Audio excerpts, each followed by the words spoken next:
When I started my philosophical inquiry, one of the first books I read was The Myth of Sisyphus by Albert Camus. And the opening line is literally, there's one philosophical question, and that is whether or not to commit suicide. And I was like, damn, that cuts right to the chase. And it's a good point, because all of the BS you're going to deal with really just asks you, what are you going to do about it?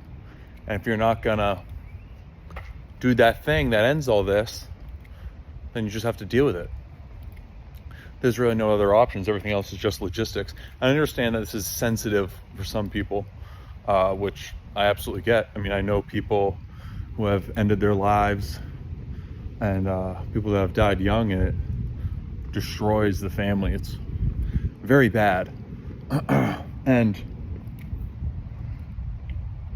I've never seriously almost done that or anything, but it made sense to me. If I heard of someone doing it, it wasn't like a shock, because it was just like, oh, we're all gonna die. What's the fucking point?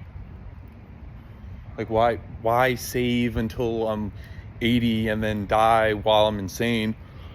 Or I could just go out with a bang, get it over with now. Like, I didn't have an answer to that question. That was one of the things I was trying to do, is answer that question. Like, why not do that?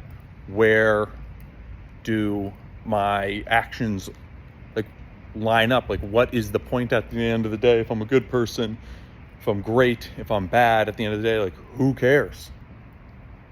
I think ultimately you just have to disregard that framework and just answer the question for now. Like, not what's the point of everything in general, just like, what do I have to do now, right now? It's always now. And just deal with the fucking present. Do what you feel like you're supposed to do, say what you're supposed to say, see what happens.